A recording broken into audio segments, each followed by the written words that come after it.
Hi Chargers, this is Miss Berlin, your assistant principal, and I'm here to give you a little bit of information about registration for this year's upcoming AP exams. Keep in mind that none of our students are required to take an AP exam.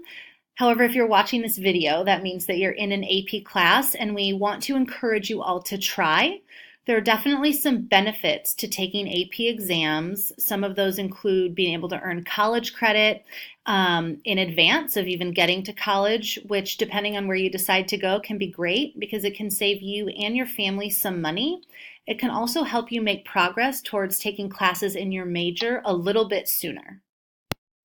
You're going to register for your exams this year the same way that you did last year if you took an AP exam. So you're going to be doing that online.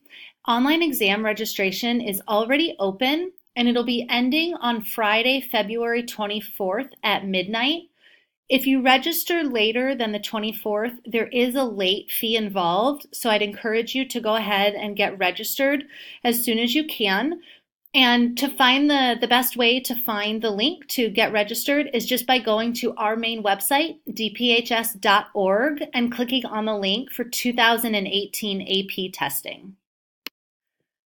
This year's AP exam fee is $100 per test, and this is increased a little bit due to increasing fees by the College Board. If you qualify for free and reduced lunch, then you also qualify for a reduced fee for your AP exam, and that is $15 per test. We really want all students interested in taking an AP exam to do so. So if you have any questions or concerns about your ability to pay for your exams, please come and see myself, Miss Berlin, or Miss Dominguez. We're here to help and make sure, again, that if you want to take an exam, that you're able to do that.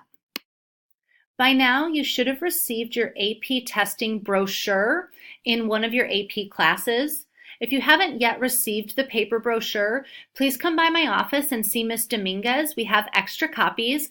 And the brochure has a lot of important information for you, like the schedule of exams, as well as the information about which types of calculators are allowable on your AP exams.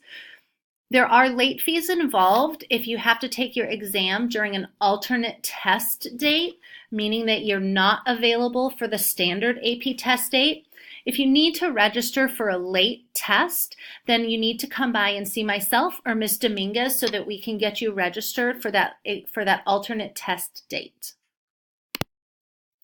If you have a 504 plan or an IEP, or believe that you might qualify for test accommodations such as extra time, you need to meet with your case manager or your counselor as soon as possible.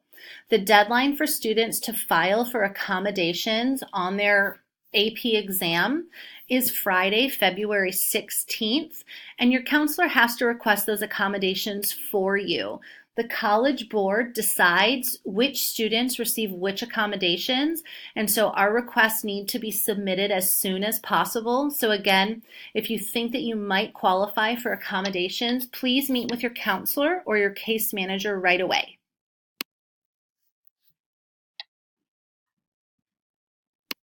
So that's it, students. Go ahead and make sure you get registered for your AP exams as soon as possible. Again, meet with your counselor or your case manager if you need accommodations because that deadline is coming up in mid-February.